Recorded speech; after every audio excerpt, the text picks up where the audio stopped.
आप देख रहे हैं देश लाइव, देश की आवाज। आदाब, नमस्कार, सत श्री अकाल। देश लाइव में आपका स्वागत है। मैं हूं सहल कुरैशी। लगता है जो नफरत के पुजारी संघी हैं उनके पापों का घड़ा अब शायद भरने लगा है। जिस तरीके से सुप्रीम कोर्ट ने कहा हेड स्पीच के मामले में, सुप्रीम कोर्ट ने तल्ख टिप्पणी करते हुए जो कहा था कि जो राज्य सरकारें हेड स्पीच के खिलाफ कार्रवाइयाँ नहीं करती है वो नपुंसक सरकारें हैं, वो हिंजड़ी सरकारें हैं। और उसके बाद एक दौर चला मोदी जी के गुजरात में भी मामले दर्ज होने लगे उन लोगों के खिलाफ जो मुसलमानों के खिलाफ नफरतें उगलते थे, मुसलमानों के खिलाफ अनाप शनाप बयान दिया करते थे। उसमें काजल हिंदुस्तानी का भी नाम रहा, उसमें रोहन शाह का भी नाम रहा, वीएचपी से जुड़े हुए नेता। तो कई ऐसे हिंदू विचारधारा वाले या हिंदू संगठनों से जुड़े हुए जो नेता थे, अब उनकी परेशानियां बढ़ने लगी है, जिन्होंने मुसलमानों के खिलाफ नफरत फैलाने वाले बयान दिए, देश को तोड़ने वाले बयान दिए। ऐसा ही एक मामला सामने आया छत्तीसगढ़ से। छत्तीसगढ़ के जो सह प्रभारी हैं बीजेपी के, वो बिहार के पूर्व मंत्री भी रह चुके हैं और उनका नाम है नितिन नवीन। नितिन नवीन ने पिछले शुक्रवार को एक बयान दिया था और उन्होंने कहा था कि मदरसों के अंदर तो बम और गोला बारूद की चर्चा की जाती है। ये पहली बार नहीं, आप डिबेट्स में भी देखें, टीवी डिबेट्स में भी अलग अलग जो आजकल जो नफरत की जो डिबेट चलती है प्राइम टाइम पर, सभी चैनलों पर, गोदी मीडिया के सभी चैनलों पर वो नफरत वाली डिबेट्स होती है। उसमें कई सारे ऐसे बीजेपी के नेता होते हैं, बीजेपी के विधायक और सांसद भी उसमें होते हैं, कई हिंदू संगठनों के लोग होते हैं और कई पत्रकार होते हैं जिन्होंने हिंदू संगठनों का चोला ओढ़ा हुआ होता है। वो सीधे तौर पर मुसलमानों के खिलाफ और मदरसों के खिलाफ बहुत उल्टे सीधे बयान देते रहते हैं। तो ऐसा ही एक मामला जो मैंने बताया कि नितिन नवीन ने पिछले शुक्रवार को ही एक बयान दिया था और उसमें उन्होंने मुसलमानों पर हमला किया था और छत्तीसगढ़ की राजधानी में जितने भी मदरसे हैं उसको लेकर उन्होंने कहा था कि मदरसों के अंदर तो सिर्फ गोला बारूद बंदूक इसी की चर्चा होती रहती है। और इसी के बाद, उनके इस बयान के बाद में कुछ मुसलमान दानिश्वर लोग थे, मुसलमान बुद्धिजीवी लोग थे, वो जो है वो सीधे पुलिस स्टेशन पहुंच गए और मोदाहा पारा थाने में उनके खिलाफ मामला दर्ज कराया गया। पुलिस ने मामले को दर्ज किया और अब जो है वो पुलिस इस मामले की छानबीन में लग गई है। पुलिस अब इस मामले की तफ्तीश कर रही है। तो ये मैं हमेशा कहता हूं कि जो लोगों ने एक राजनीति में आने का या फिर ज़्यादा पॉपुलर होने का, ज़्यादा मशहूर होने का जो शॉर्टकट अपनाया कि बस मुसलमानों को गाली दे दो, इस्लाम को गाली दे दो, मदरसों को गाली दे दो, बुरके वालियों को गाली दे दो, मुसलमानों से जुड़े हुए मुद्दे पर किसी को गाली दे दो मुसलमानों को, और शॉर्टकट अपना कर बिल्कुल एकदम छा जाओ, मशहूर हो जाओ और उसके बाद में बीजेपी का टिकट तो फिर पक्का मिल ही जाता है जब आप ऐसे विवादित छवि के बन जाते हैं। क्योंकि इस वक्त बीजेपी के जो सबसे बड़े सर्वोपरि नेता हैं वो भी एक विवादित छवि में रहे हैं और उसके बाद ही वो चेहरा बनकर आए और फिर दिल्ली पहुंचे। तो ऐसे में ये एक पूरा बीजेपी का जो चीज़ें चल रही है, तो बीजेपी के सह प्रभारी हैं, ये आप सोचिए, और बिहार सरकार के पूर्व मंत्री हैं। एक मंत्री इतना गैर जिम्मेदाराना बयान दे, ये बड़ी हैरान करने वाली बात है। नॉर्मली कुछ लोग होते हैं, भाई आप तो एमएलए बन गए, विधायक बन गए, आप मंत्री बन गए, अब आपको क्या शॉर्टकट चाहिए? बस आपको एक बार ये चाहिए कि एक बार फिर से ज़्यादा मुसलमानों से नफरत दिखाएं ताकि आप गुड लिस्ट में बने रहें, मोटा भाई के, छोटा भाई के, नाना भाई के गुड लिस्ट में आप बने रहें, दोबारा आपको टिकट मिल जाए। आपको छत्तीसगढ़ का आपको सह प्रभारी तो बनाया हुआ ही है। तो ऐसे बयान जो लोग देते हैं ना शॉर्टकट के लिए, ये कहीं ना कहीं ये बयान उनके लिए खतरे की घंटी बन जाते हैं। क्योंकि मैं हमेशा ये बात कहता हूं कि जब भी आपके खिलाफ कोई मामला दर्ज होता है तो ये फौरी तौर पर नहीं होता, इसके लंबे असरात होते हैं। क्योंकि आपको जमानत भी मिल जाती है 1-2 दिन के अंदर, लेकिन वो कानूनी जो तलवार है वो आप पर हमेशा लटकती रहती है। वो 2 साल बाद, 5 साल बाद, 10 साल बाद भी आपके खिलाफ वो तलवार निकल कर सामने आ सकती है, कानूनी तलवार, और आपको परेशानी हो सकती है। आपने बयान दे दिया, वो कहते हैं ना, उठाई जबान लगाई तालू से और कुछ भी बकवास कर दी, तो आपने तो ये कह दिया, आपने तो ये कर दिया, लेकिन इसके जो असरात होते हैं समाज पर, आप जिस शहर में हैं उस शहर के लोगों पर, एक समुदाय पर, क्या उसके असरात होते हैं। और उसके बाद जब आप पर जब कोर्ट का मामला चलता है, जेल या जो चीज़ें होती है, तो उसमें आपका पूरा परिवार परेशान होता है। आपके बीबी, आपके बच्चे, आपके भाई, आपकी बहनें, आपके माता, आपके पिता, आपके परिवार वाले, बहुत सब लोग जुड़े होते हैं। तो आप बड़े हीरो बन के आप ताव में आकर, तेश में आकर इस तरह के बयान तो दे देते हैं आप, लेकिन उसके बाद में क्या होता है वो हम सब ने देखा।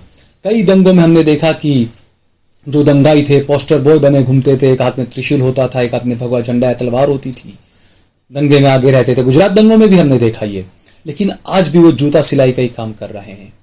जबकि जैसा मैंने बताया कि जो नफरत के पुजारी जिन्हें कहा जाता है और जो सिर्फ नफरत फैलाने का काम करते हैं, पुष्पेंद्र कुलश्रेष्ठ जैसे लोग, उनके बच्चे आप देखिए विदेशों में पढ़ रहे हैं, विदेशों में रह रहे हैं, उनके बच्चों में आप ये चीज़ें नहीं देखेंगे, नफरत वाले बयान और तमाम चीज़ें।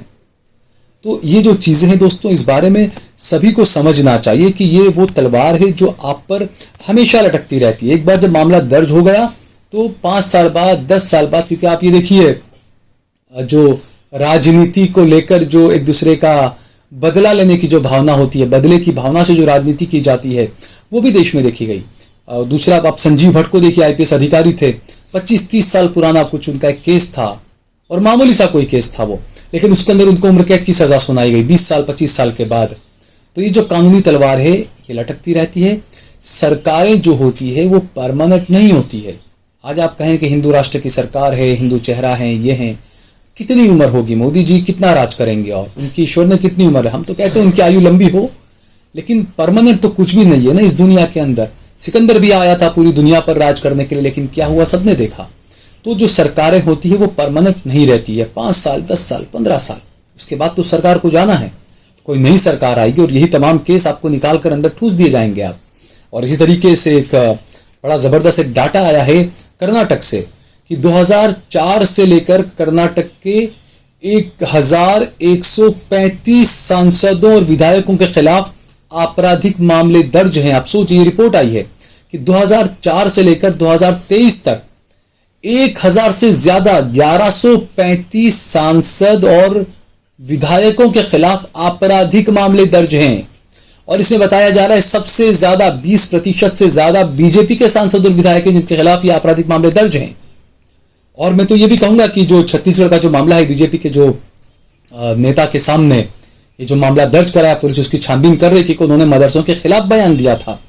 तो ये मुसलमानों को भी और जो जागरूक तबका है, हिंदुओं का भी, मैं हर समुदाय के हर धर्म की बात कर रहा हूँ, जागरूक तबके को आगे आना चाहिए और इस तरह के जो समाज में वैमनस्य फैलाने की, नफरत फैलाने की जो कोशिशें कर रहे हैं उनके खिलाफ खड़ा होना चाहिए, उनके खिलाफ मामले दर्ज कराए जाने चाहिए ताकि इनकी जबान पर लगाम लगाई जा सके और हमारे समाज के जो युवा हैं उनको राह भटकने से बचाया जा सके।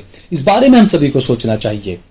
और दूसरा, ये एक अच्छी बात है क्योंकि हमने देखा ज्यादातर ये होता है कि ऐसे जब भी कहीं कुछ मामले होते हैं तो कुछ दलाल किस्म के लोग आ जाते हैं, वो आप ही में से होते हैं, हम ही में से होते हैं, लेकिन दलाल होते हैं और वो आके आपको टॉर्चर करते हैं, आपको डराते हैं, नहीं पुलिस केस मत करिए, देखिए ऐसा हो जाएगा, देखिए वैसा हो जाएगा, देखिए ये हो जाएगा। और कई जगहों पर तो मैंने ये भी देखा कि पुलिस वाले खुद डराते हैं कि नहीं देखिए आप FIR मत करिए, आपको भी कोर्ट के धक्के खाने पड़ेंगे, ये करना पड़ेगा, वो करना पड़ेगा। यानी आपको इतना डरा के इतना टॉर्चर कर देते हैं कि आप सोचते हैं कि नहीं यार अब केस नहीं करना, हम पीछे ही हट जाते हैं। तो ये चीजें हैं, इसको हमें समझना होगा। कानून जो होता है वो सबके लिए समान होता है। आप जाइए, आप बिल्कुल FIR दर्ज कराइए। ऐसे कुछ असामाजिक तत्व हैं जो नफरतें फैलाने का काम करते हैं, जो देश को तोड़ने के लिए राजनीति करते हैं, उनके खिलाफ बिल्कुल मामले दर्ज कराए जाने चाहिए। चाहे आपके सामने कितना भी बड़ा दलाल या भाई कोई आके क्यों ना बैठ गया हो, आपको हक के लिए, इंसाफ के लिए खुद खड़ा होना पड़ेगा। आप बैठे रहते हैं, आप सोचते हैं कि भाई कोई सहल कुरैशी आएगा, हमारी रिपोर्ट तैयार करेगा, न्यूज में दिखाएगा, हमको इंसाफ मिल जाएगा। नहीं, ऐसा नहीं हो सकता। हम आपकी आवाज उठा सकते हैं, हम लोगों को बता सकते हैं कि आपके साथ में नाइंसाफी हुई है, लोग आपको सांत्वना दे सकते हैं, लोग आपकी मदद के लिए आगे आ सकते हैं, 2-5 हज़ार की आपको मदद कर सकते हैं। लेकिन जो कानूनी प्रक्रिया है उसके लिए आपको खुद खड़ा होना पड़ेगा, उसके लिए खुद आपको पुलिस स्टेशन जाकर FIR वगैरह दर्ज करानी पड़ेगी। कानूनी प्रक्रिया का आपको खुद को उसमें इन्वॉल्व होना पड़ेगा। आप बैठे बैठे सोचते हैं कि मुझे इंसाफ मिल जाए, तो ऐसा तो नहीं हो सकता है। लेकिन ये है, ये मौजूदा जो मामले चले, हमने देखे कि पिछले 1 हफ्ते से जो चीजें चल रही है, मैंने 2 दिन पहले भी कहा कि कुछ अच्छी खबरें भी आ रही है। मौलाना कलीम सिद्दीकी साहब को जमानत हो गई, जो नफरत का खूब बोलबाला करती थी काजल हिंदुस्तानी, उसकी गिरफ्तारी हो गई। और अभी ये नया आया कि बीजेपी के जो पूर्व रहे हैं पदाधिकारी और पूर्व प्रभारी जो हैं छत्तीसगढ़ के, उनके खिलाफ जो है पुलिस ने मामला दर्ज कर दिया है मदरसों के खिलाफ बयान देने को लेकर। तो ऐसे 1-2 मिसालें, 1-2 एग्जाम्पल ऐसे सेट जब किए जाएंगे ऐसे नेताओं के खिलाफ, ऐसे बड़बोले नेताओं के खिलाफ, तो उसके बाद दूसरे लोगों को खुद ब खुद सोचने के लिए मजबूर होना पड़ेगा। क्योंकि हमने ये भी देखा कि किस तरीके से बड़बोलेपन में आकर आप उल्टे सीधे भाषणबाजी कर देते हैं, बयान दे देते हैं, और उसके बाद आपको डर लगने लगता है, बाद में फिर माफ़ी मांगते फिरते हैं। तो ऐसी भी चीज़ें होती है। तो काफ़ी होशो हवास से काम ले। और मैं साफ ये कहूँगा कि अगर कोई भी, मैं ऐसा नहीं कह रहा हूँ कि सिर्फ हिंदू, कोई मुसलमान भी अगर किसी धर्म की बेइज्जती करता है या किसी धर्म के खिलाफ अनाप शनाप बकता है, अमूमन मुसलमान ऐसे नहीं करते हैं, नहीं उनके बयान ऐसे आते हैं। 50 हिंदुओं के आते होंगे तो 5 मुसलमानों के आते होंगे ऐसे बयान। लेकिन अगर फिर भी कोई कर रहा है तो वो गलत है, उसके खिलाफ भी कार्रवाई की जानी चाहिए।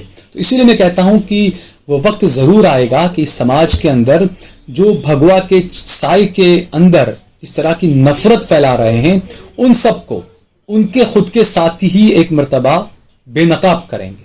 वो वक्त भी जरूर आएगा। और कोर्ट का सबसे बेहतरीन रास्ता है, न्यायपालिका का संविधान से आपको मिला हुआ ये अधिकार है कि ऐसे लोगों के खिलाफ केस करके उनको आप सलाखों के पीछे धकेल दें। तो इस बात का आप ज़्यादा से ज़्यादा ख्याल रखिए।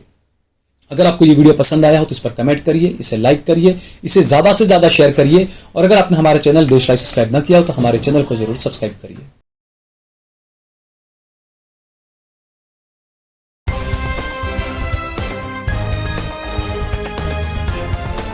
देश और दुनिया की तमाम छोटी और बड़ी खबरों के लिए हमारे चैनल को सब्सक्राइब करना न भूलें और बेल का बटन जरूर दबाएं।